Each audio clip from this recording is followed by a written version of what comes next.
YouTube channel पे आपका स्वागत है। आज कक्षा 6 और अध्याय 6 नंबर की हम चर्चा करें। राजस्थान का भौतिक स्वरूप आज हमारा टॉपिक है, बहुत ही इम्पोर्टेंट। जो राजस्थान पुलिस, पटवार, रीट, एशियप, राजस्थान के जितने भी एग्जाम हैं इन सब में इम्पोर्टेंट, जो खास करके अब वन रक्षक का एग्जाम होगा, रीट का एग्जाम होगा और जो भी एग्जाम है उसके लिए। तो स्टार्ट करते हैं कक्षा 6 अध्याय और राजस्थान का भौतिक स्वरूप। इससे पहले 5 वीडियो हमने देख लिए 5 चैप्टर के रूप में और पांचों के पांचों इतिहास से संबंधित थे। आज भौतिक स्वरूप जो राजस्थान 4 भौतिक स्वरूपों में बंटा हुआ है उसकी चर्चा करें हैं। तो जल्दी से देखिए, 4 स्वरूप। क्वेश्चन सीधा ही आता है। राजस्थान का भौतिक स्वरूप अत्यंत जटिल और विविधता युक्त है। राज्य के मध्यवर्ती भाग में स्थित अरावली पर्वतमाला विश्व की प्राचीनतम पर्वतमाला में से एक है। विश्व की सबसे प्राचीन पर्वतमाला अरावली पर्वतमाला, जिसका 80% भाग हमारे राजस्थान में है। राजस्थान का पश्चिमी भाग मरुस्थलीय है और दक्षिणी पूर्वी भाग क्या है, पठारी। और पहले अध्याय में हमने पढ़ लिया था, आपको पूरा विवरण बताया था कि 33 जिले आपने पढ़ लिए होंगे, संभाग पढ़ लिए होंगे और कौन से क्षेत्र में कौन सा जिला है उसकी सारी चर्चा हमने की थी। जो विद्यार्थी लगातार वीडियो देख रहा है, अब देखिए क्वेश्चन आता है, राजस्थान को कितने भौतिक भागों में बांटा गया है? तो आपका आंसर क्या हो जाएगा, 4 भौतिक भागों में बांटा गया है। कौन कौन सा?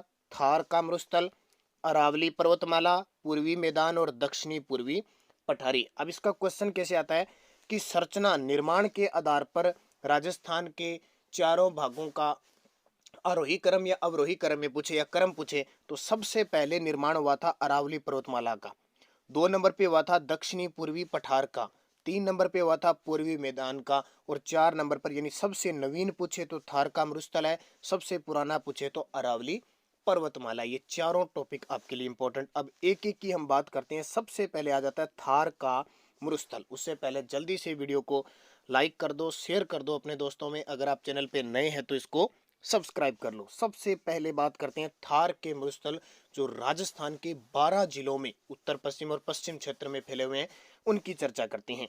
तो देखिए, भारत की पश्चिमी सीमा से लेकर मध्य अरावली में, राजस्थान में अरावली तक राजस्थान के पश्चिम भाग में विशाल थार का मरुस्थल है। यह राज्य के 12 जिलों में लगभग 61% भाग पर फैला हुआ है। पूरा पूछे तो 61.11% भाग पर।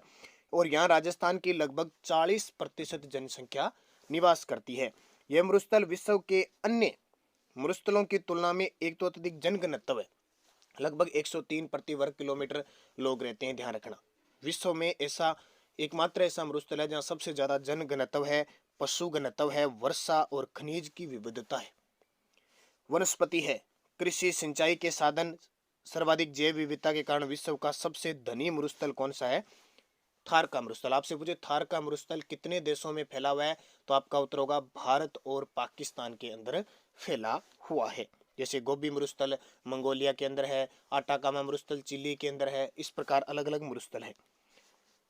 बाड़मेर, जैसलमेर और बीकानेर में स्थित रेतीले मरुस्थलीय भाग को भारतीय महामरुस्थल कहा जाता है। ग्रेट इंडियन डेजर्ट में 3 जिले आते हैं, बाड़मेर, जैसलमेर और बीकानेर। ध्यान रखना, जोधपुर नहीं आता।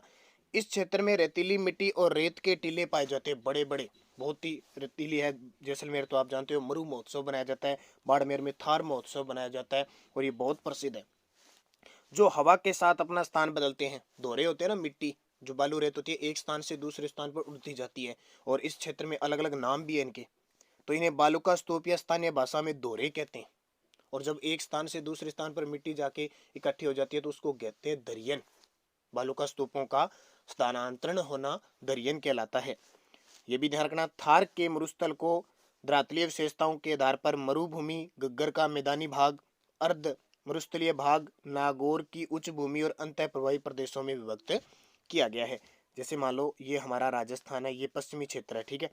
तो यहाँ क्या है, पूरी मरुभूमि तो है ही, गग्गर का मैदान जो गंगानगर हनुमानगढ़ का गया, अर्ध मरुस्थलीय भाग जैसे कुछ नागौर का क्षेत्र और ये जो गोडवाड़ क्षेत्र है ये है, नागौर की उच्च भूमि आ गई यहाँ पे, और अंतः प्रवाही प्रदेश जहाँ जो आंतरिक प्रवाह की नदियां हैं वो अंतः प्रवाही प्रदेश है।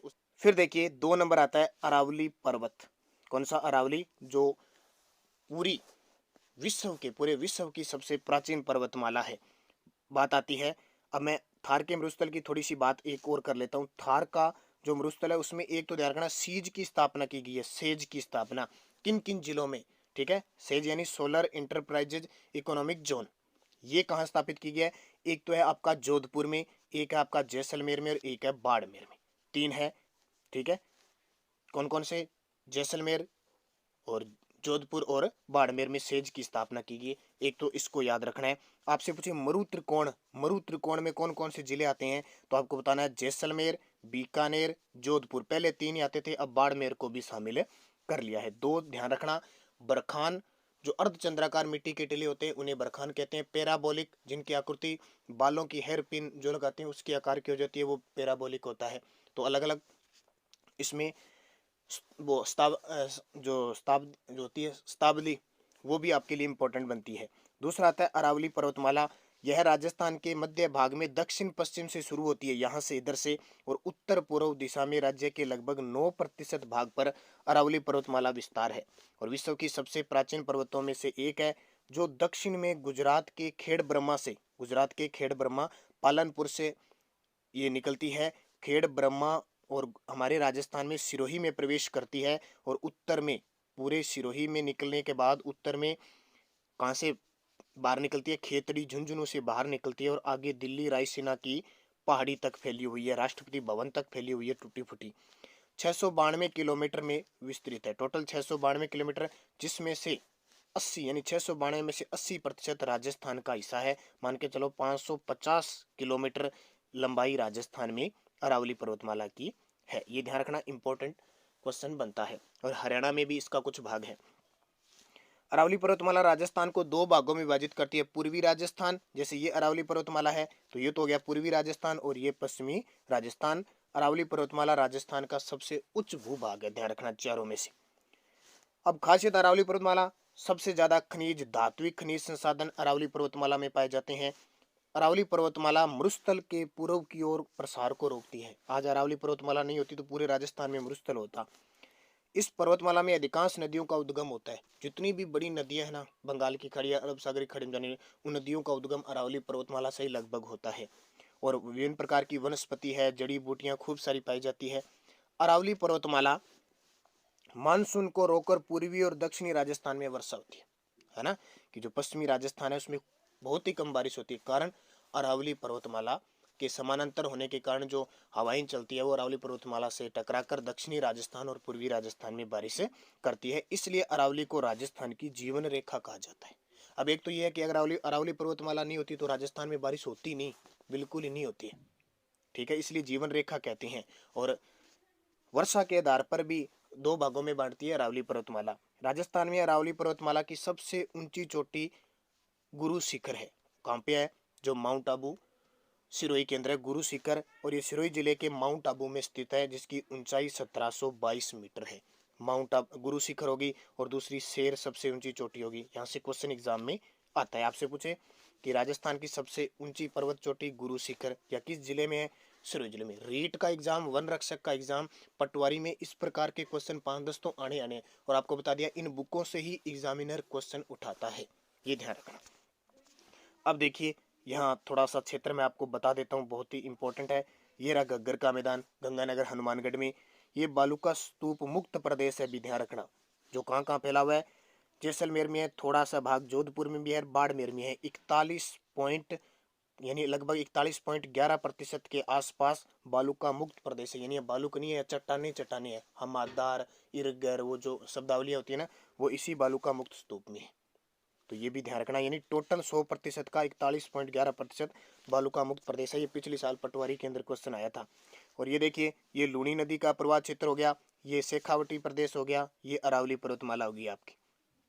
ये बनास बेसिन, बनास नदी बहती है, ये चंबल बहती है तो चंबल का मैदान हो गया, ये हाड़ौती का पठार हो गया, ये माही का मैदान हो गया, ठीक है। ये विंध्यन कगार हो गया, उत्तरी अरावली की पहाड़ियाँ बागड़ क्षेत्र हो गया। तो ये आपके लिए इंपॉर्टेंट है, इसे बढ़िया तरीके से पढ़ना। तीसरा आ जाता है हमारा पूर्वी मैदान। कौन सा? पूर्वी मैदान। राजस्थान का पूर्वी मैदान भाग है वो चंबल, बनास, बाणगंगा और उनकी सहायक नदियों द्वारा निर्मित। आपसे पूछे राजस्थान का सबसे उपजाऊ क्षेत्र कौन सा है, आप उत्तर क्या बताओगे? पूर्वी मैदान बताओगे। जलोढ़ मिट्टी का क्षेत्र कौन सा है? पूर्वी मैदान, क्योंकि नदियों के द्वारा किस मैदान का निर्माण हुआ है? पूर्वी मैदान का। इस प्रकार के क्वेश्चन आपको याद करने हैं, ठीक है। लेवल देखो, 0 लेवल है, जो विद्यार्थी नए तरीके से पढ़ रहा है उसके लिए बहुत इंपॉर्टेंट है और बाकी हर एग्जाम के लिए इंपॉर्टेंट है, क्योंकि आपको जड़ समझ में आनी चाहिए। जीरो लेवल जहाँ से आप उठ कर हुआ वहाँ वो चीज़ें अगर आपको पता होगा तो आपका ऑटोमेटिक जीके याद होगा। अब बहुत सारे विद्यार्थी कहते हैं सर मुझे जीके याद नहीं होता। अगर आप पढ़ोगे बढ़िया तरीके से लेवल से पढ़ोगे तो जीके याद होगा। जो विस्तृत रूप में गंगा के मैदान का ही प्रवाह है। यह मैदान राज्य के लगभग 23% भाग पर फैला है। देखो थार का मरुस्थल 61 और अरावली 9 और ये 23%। चंबल नदी के आसपास कोटा से धौलपुर तक का क्षेत्र नाली अपर्दन के कारण अत्यधिक उबड़ खाबड़ हो गया है। उत्खात भूमि के लिए चंबल नदी प्रसिद्ध है ना। जो मिट्टी के अपर्दन के लिए उत्खात भूमि विश्व में प्रसिद्ध है। चंबल के बीहड़ और डांग या उत्खात भूमि के नाम से जाना जाता है। चंबल के बीहड़, ठीक है, कहाँ से कहाँ तक है, कोटा से लेकर धौलपुर। बीहड़ भूमि या डांग, डांग की रानी कहते हैं कुरोली को, ध्यान रखना। ये बीहड़ भूमि सर्वाधिक कोटा से लेकर धौलपुर तक है क्षेत्र। इसे डाकुओं की शरण स्थली कहा जाता है। पान सिंह तोमर आपने फिल्म देखी होगी, वो इन बीहड़ भूमि और डांग क्षेत्र में बनी हुई है। और उत्खात भूमि के नाम से जाना जाता है। राजस्थान के सबसे उपजाऊ और सर्वाधिक जनघनत्व वाले इस क्षेत्र में राजस्थान की लगभग 40% जनसंख्या निवास करती है।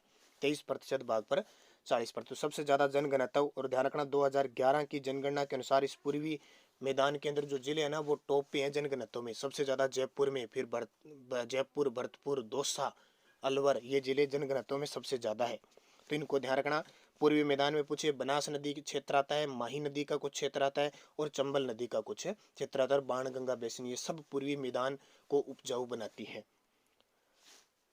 ठीक है। राजस्थान के दक्षिण भाग में बांसवाड़ा, प्रतापगढ़ जिलों में माही और सहायक नदियों द्वारा निर्मित कुछ मैदानी भाग हैं जिन्हें माही के मैदान के नाम से जाना जाता है। ध्यान रखना, आपसे पूछे माही का मैदान किस भाग में आता है, राजस्थान के किस भौतिक प्रदेश में आता है, पूर्वी मैदान में आता है। ध्यान रखना, दक्षिणी पूर्वी पठार में मत कर देना, और कोई दक्षिण नहीं होता है, तो पूर्वी मैदान के अंदर आता है। जिन्हें क्या कहते हैं, माही के मैदान के रूप में जाना जाता है। 56 गांवों के समूह और नदी नालों से निर्मित होने के कारण 56 का मैदान कहा जाता है। ठीक है, माही नदी के मैदान को 56 का मैदान, माही नदी को कांठल की गंगा, दक्षिण राजस्थान की स्वर्ण रेखा भी कहा जाता है। खास करके बांसवाड़ा और डूंगरपुर में ये बहती है। तो ये भी आपको चीजें याद रखनी है। चौथा देखिए, बहुत इंपॉर्टेंट, दक्षिणी पूर्वी पठारी। राजस्थान के दक्षिणी पूर्वी भाग को प्राचीन काल में हाड़ा वंशी शासकों का क्षेत्र होने के कारण हाड़ौती का पठार कहते हैं। हाड़ा शासक आए थे, हाड़ा चौहान। और ध्यान रखना, कोटा बूंदी के जो शासक होते थे उनके शासकों के आगे महाराव लगता था। ध्यान रखना, क्वेश्चन आता है बहुत बार, किस क्षेत्र के शासकों के आगे महाराव लगता है, तो कोटा के शासकों और बूंदी के शासकों के आगे महाराव लगता है। और चौहान कौन से थे, हाड़ा चौहान, इसलिए इसका नाम क्या हो गया, हाड़ौती का पठार। ये लावा निर्मित क्षेत्र है, मालवा के पठार का अंग है, ध्यान रखना। राज्य के लगभग 7% भाग में फैले इस पठारी क्षेत्र की अधिकांश मिट्टियां लावा निर्मित मध्यम काली और उपजाऊ मिट्टी है। ये क्वेश्चन आता है। जलोढ़ मिट्टी पूर्वी मैदान में, काली मिट्टी हाड़ौती के पठार में, रेतीली मिट्टी दक्षिणी पूर्वी पठार में, और कंकरीय या लेटेराइट मिट्टी ये पर्वतीय अरावली पर्वतमाला में। ठीक है। इसके अलावा राजस्थान देखो अन्य पठार कौन कौन से हमारे, सिरोही में स्थित उड़िया, उड़िया का पठार राजस्थान का सबसे ऊंचा पठार है। उड़िया का पठार, आबू का पठार, उदयपुर राजसमंद में स्थित बोराट का पठार, चित्तौड़गढ़ में मेसा का पठार जिसपे चित्तौड़गढ़ का किला है। ठीक है। चित्तौड़गढ़ और भीलवाड़ा जिले के पूर्वी भाग में स्थित ऊपरमाल जो बिजोलिया ठिकाने से संबंधित थी।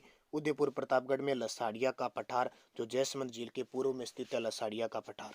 ये क्वेश्चन बहुत ही इंपॉर्टेंट है आपके लिए। दक्षिणी पूर्वी पठार, इस क्षेत्र में मुकुंदरा की पहाड़ियां पाई जाती है। मुकुंदरा की पहाड़ियां, मुकुंदरा अभयारण्य भी पाया जाता है यहाँ पे। और मुकुंदरा की पहाड़ियों की आकृति पूछ लेना आपको, तो आपको क्या बताना है, अर्धचंद्राकार आकृतियां हैं। तो ये दक्षिणी पूर्वी पठार के बारे में विस्तृत ध्यान रखना। सबसे ज्यादा यहाँ पे सोयाबीन होती है झालावाड़ के अंदर, और लहसुन वगैरह जो मसाले जितने भी होते हैं लगभग इन क्षेत्रों में होते हैं। रामगंज मंडीर, गडेपान, चंबल फर्टिलाइजर गडेपान कोटा के अंदर स्थित है। उर्वरक भी क्षेत्र होता है, कोटा, बूंदी, बारा, झालावाड़, 4 जिले इस क्षेत्र में आते हैं। तो ये इंपॉर्टेंट है। मालवा का पठार है, और अरावली पर्वतमाला से लेकर मालवा के पठार तक ये विंध्यन कगार भूमि भी है चित्तौड़गढ़ के क्षेत्र में। चित्तौड़गढ़ में जैसे चूना पत्थर भी खूब होता है। ये तो होगी 4 भौतिक प्रदेश। अब हम बात करते हैं राजस्थान की जलवायु व ऋतु चक्र। जलवायु व ऋतु चक्र, राजस्थान की जलवायु पर मानसून का प्रभाव स्पष्ट प्रभाव है, ये तो जाहिर सी बात है। प्रदेश की अक्षांशीय स्थिति और भारतीय उपमहाद्वीप में उत्तर पश्चिम की स्थिति, समुद्र से दूरी, अरावली पर्वत की स्थिति और प्रदेश के विस्तार के कारण राजस्थान देश का ऐसा एकमात्र देश है जहाँ 5 प्रकार की जलवायु पाई जाती है। देखो दोनों में अंतर है। भौतिक प्रदेश कितने, 4, जलवायु की परिस्थितियां कितनी प्रकार की, 5 प्रकार की जलवायु। राज्य के पश्चिम में लगभग 61% भाग में शुष्क और अर्ध शुष्क मरुस्थलीय जलवायु है। अब यहाँ पे देखिए भौतिक प्रदेश का नाम और जिलों के नाम मुझे कमेंट करके बताओगे कौन कौन से जिले आते हैं। सारे विद्यार्थी वीडियो को लाइक कर दो, फटाफट शेयर कर दो। आपके लिए एक बढ़िया मुहिम शुरू की है, सिर्फ आपकी सपोर्ट चाहिए ताकि आप ज़्यादा से ज़्यादा इसको शेयर करो और मैं आपको कंटिन्यूज, क्योंकि एक बार मुहिम शुरू करने के बाद अगर पूरी करें, 6ठी क्लास, 7वीं क्लास, 8वीं, 9वीं, 10वीं, 11वीं, 12वीं तक पहुँचें और SST की बुक मैं आपको सारी करवाऊँ ताकि आप बढ़िया तरीके से इनका अध्ययन कर सको और कोई भी राजस्थान का एग्जाम है उसे फाइट कर सको। और मैं उम्मीद करता हूं कि ये अगर आपने सारे पढ़ लिए तो आप कोई भी राजस्थान जीके का क्वेश्चन गलत नहीं करोगे। अब देखिए अरावली के पूर्व में जयपुर और उत्तरी पूर्वी जिलों में उपाद्र जलवायु पाई जाती है। सवाईमाधोपुर से लेकर उदयपुर तक आर्द्र जलवायु पाई जाती है और दक्षिण में बांसवाड़ा और दक्षिणी पूर्वी झालावाड़ जिलों में अति आर्द्र जलवायु पाई जाती है और औसत वार्षिक वर्षा 100 सेंटीमीटर होती है यहाँ की लगभग। जलवायु की औसत अवस्थाओं के आधार पर यह कहा जा सकता है कि राजस्थान भारत के अन्य प्रदेशों की तुलना में अधिक शुष्क है। अब देखिए कुछ मैं आपको यहाँ चीजें दिखाता हूँ। ये हो गया राजस्थान का नक्शा। यहाँ से कर्क रेखा गुजरती है और कर्क रेखा से ऊपर जो हमारी जलवायु है उसको कहते हैं शीतोष्ण या उपाद्र जलवायु। अब राजस्थान को 5 जलवायु भागों में बांटा गया है। एक तो ये रहा, इसे कहते हैं शुष्क जलवायु। शुष्क जलवायु प्रदेश जिसमें जैसलमेर, बीकानेर, कुछ जोधपुर और बाड़मेर का क्षेत्र आता है। ये जो क्षेत्र है ये लूणी बेसिन, नागौरी उच्च भूमि और शेखावटी और गग्गर का मैदान ये आता है अर्ध शुष्क क्षेत्र में, अर्ध शुष्क जलवायु के अंदर आता है। फिर ये आपकी अरावली पर्वतमाला होगी जो उपाद्र जलवायु के अंदर आती है। उपाद्र 50 सेंटीमीटर रेखा है ना, यहाँ से 2 भागों में बांटती है।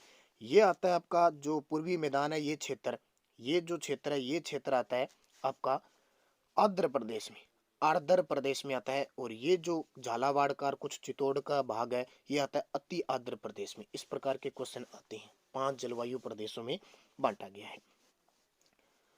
ठीक है, जैसा कि आप जानते हैं राजस्थान में मुख्यतः 3 ऋतुएं भी पाई जाती है। एक तो होती है ग्रीष्म ऋतु मार्च से जून तक, एक होती है वर्षा ऋतु जुलाई से सितंबर। अपने कहते हैं ना सावन के अंदर बारिश होती है, वो सावन के अंदर बारिश क्यों होती है, क्योंकि वो ऋतु कौन सी चलती है, उसमें वर्षा ऋतु होती है। और शीत ऋतु अब चल रही है अक्टूबर से फरवरी तक। तो ये ऋतुएं तीनों ध्यान रखना, ग्रीष्म, वर्षा और शीत ऋतु। अब थोड़ी सी चर्चा कर लेते हैं खासियत इनकी। ग्रीष्म ऋतु राजस्थान में, इस ऋतु में तापमान विभिन्न क्षेत्रों में 30 से 40 डिग्री सेंटीग्रेड होता है, खूब होता है अपने।